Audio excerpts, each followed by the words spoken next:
Descalça no corredor da casa, eu sentia a pele esticada ao limite, como se a qualquer momento a vida que crescia dentro de mim fosse explodir em um grito de esperança. Mas ele nem sequer olhou nos meus olhos. Meu marido jogou um maço de notas no chão, como quem atira um osso a um cachorro, e solitou um suspiro carregado de nojo. Pega o primeiro trem que passar e some da minha vida. Faça esse favor e desapareça. Não gritei. Não me ajoelhei implorando. Não supliquei por clemência. Porque algo dentro de mim já havia morrido muito antes daquele momento. Em silêncio, juntei algumas coisas numa bolsa pequena. Um macacão de bebê, a foto de um ultrassom e um chale velho, impregnado do cheiro reconfortante de baunilha, a única coisa que ainda me ligava ao calor de um lar. O silêncio ecoava nos meus ouvidos como uma sentença. Ele se afastou para outro cômodo, sem sequer um último olhar. A estação de trem era úmida e barulhenta, um redemoinho de pessoas que pareciam mover-se em outra dimensão, enquanto eu me agarrava à barriga, sentindo os movimentos firmes do meu filho. Ele estava vivo, ele estava ali, ele lutava. E mesmo que eu fosse apenas uma casca vazia, aquele pequeno ser já sabia que o caminho era seguir em frente, não importa o quão escuro fosse o túnel. Um condutor aleatório me ajudou a subir no trem. Não perguntei para onde íamos, apenas mostrei o dinheiro e ele, com um gesto de cabeça, disse: "Senta aí, tudo certo, vamos embora." A viagem foi longa.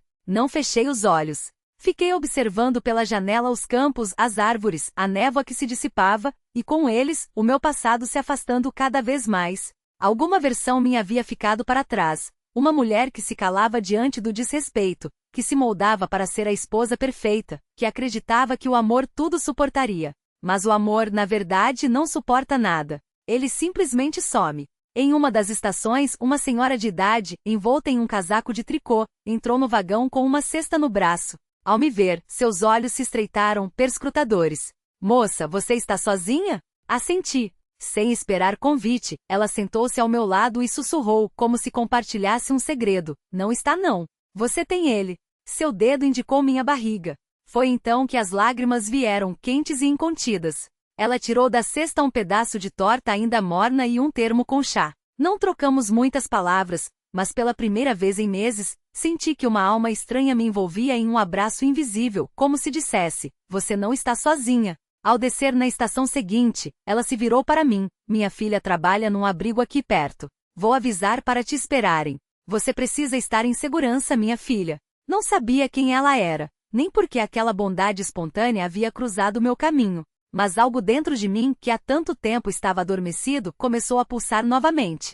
Aquela desconhecida de olhar acolhedor foi o primeiro degrau de uma escada que eu nem sabia que existia, uma escada que levava a um futuro modestamente brilhante. No abrigo, receberam-me como se fosse uma delas. Ninguém fez perguntas indiscretas. Sabiam que diante deles não estava apenas uma mulher grávida, mas alguém que a vida havia jogado à beira do abismo, e que mesmo assim escolheu não cair. 2 dias depois as contrações começaram, fortes e implacáveis como a própria vida.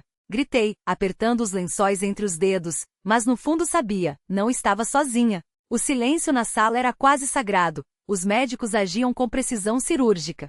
Até que finalmente ele chegou. Um menino, pequeno cor-de-rosa com um choro vigoroso e dedos que se fechavam com força. Quando o colocaram sobre meu peito, ria um riso alto, entrecortado por lágrimas, como se algo dentro de mim se rompesse para renascer. A parteira sorriu ao se aproximar: "Que bebê lindo! E você tem uma história linda pela frente, pode acreditar." Eles me ajudaram a me reestruturar. Um emprego simples na biblioteca local, um apartamento pequeno porém aconchegante.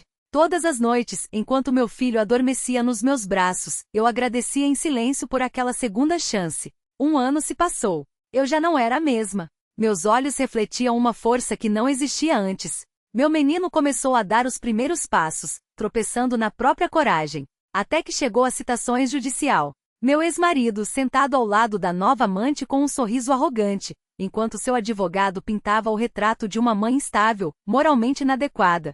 Quando chegou minha vez, levantei-me e tirei dos papéis que guardava como provas, laudos médicos, boletins de ocorrência por violência doméstica, prints de mensagens, gravações da câmera da estação mostrando o momento em que ele jogou o dinheiro aos meus pés. O juiz analisou tudo demoradamente. Depois, fixando meu ex-marido com um olhar gélido, sentenciou: "O senhor não perdeu apenas o direito de ser chamado de pai. Perdeste a mulher que um dia te amou mais do que a própria vida." A guarda ficou exclusivamente comigo. Um mês depois, uma carta chegou. Uma proposta de trabalho em uma grande editora. O texto que havia escrito sobre o parto e a mulher no trem havia viralizado. Pessoas choravam, agradeciam, compartilhavam suas próprias histórias. Fechei os olhos e murmurei para mim mesma: eles disseram para eu desaparecer. Mas eu não desapareci. Eu nasci de novo.